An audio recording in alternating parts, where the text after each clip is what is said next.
In this video we're going to talk about the vector equation of a line. This is a little bit easier explained when you have a little bit of a diagram, so let me sketch that out for you. So first we're going to start with a line L. We'll just call it L, right? And we've got some point on L, a given point, A.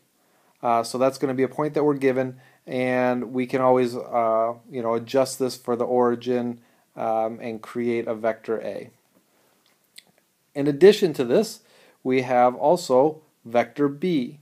Vector B is going to be some vector parallel to line L. And finally, what we're going to be looking for ultimately is the equation of the line for the position vector R of any point on the line L. All right, there's a lot of words in there to kind of sort out. Let's walk it through and figure out what this all means to find that position vector R, right? So we know that AR is parallel to B. Said that at the beginning. Vector B is parallel to line L. Therefore, it is also parallel to vector AR. All right. AR is also going to be equal to some scalar of B. So if we take any number, we multiply it by B, shrink it, expand it, that's going to be a scalar of AR. So OR is going to be equal to OA plus AR. This is just basic vector following the path, adding and subtracting vectors, things that we've done, resultant vectors, things that we've done in the past.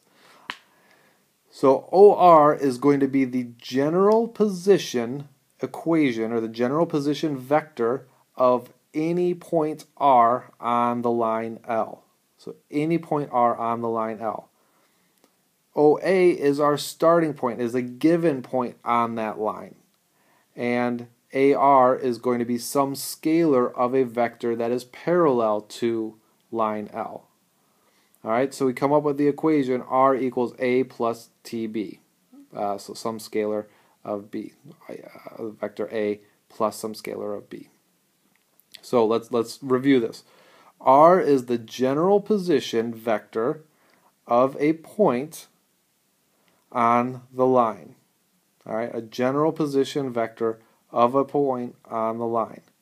A is a position vector of a point on the line. Now, what's the difference between these two things? Notice that here we say this is general and A is given.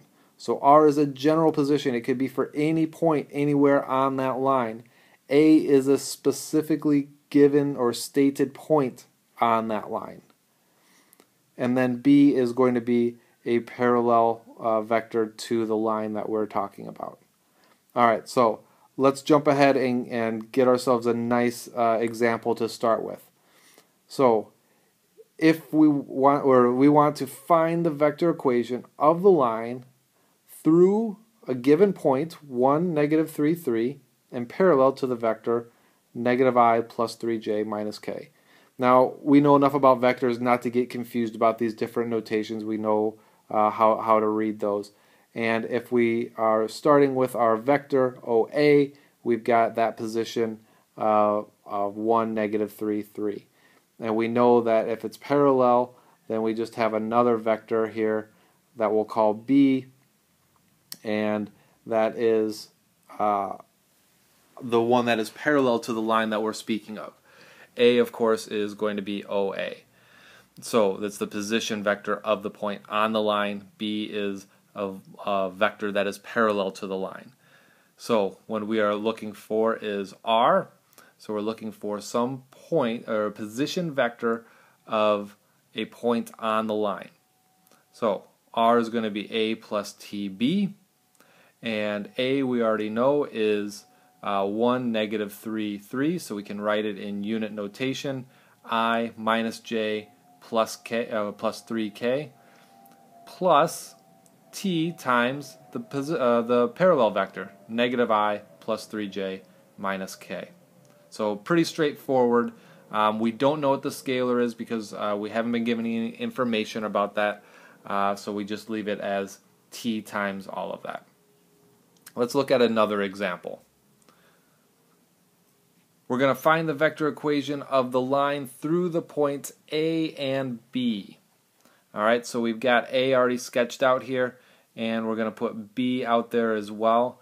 So now we've got 2 points, and we know that we can find AB by subtracting OA from OB, right? Reversing our direction of A and subtracting that out, and we get negative 211 minus 104, and our basic subtraction gives us AB as negative 315.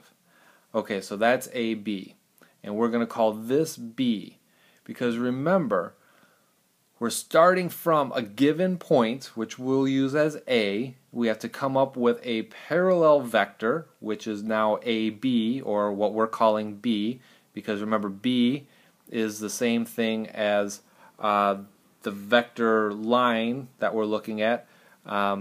So we're looking for B to be our parallel vector. We don't know exactly where this point R is on the line. So B is the direction vector, or the parallel vector of the line in question, the vector position in question. All right. So we got R equals A, which is our given point. We'll use A. We could use B as well, but A, since it kind of fits in with our natural our natural formulas that we've kind of started out, and because that's the starting point that we used when we found AB, we want to use point A. So we got 1, 0, negative 4 plus some scalar of our position vector, or our parallel vector, which is B. So we're going to have negative 3, 1, 5. And that is our vector equation of the line through those points. So again, this is finding the general position vector of a point on a given line, R being that point, wherever that is. We don't know where that is, that's why we have our scalar still as a general variable t. If we knew exactly where R was, then that scalar would change from t to a specific value. So a lot of things to kind of wrap your head around, but I hope this helps kind of get an idea out there of how to use these into vector equations of a line.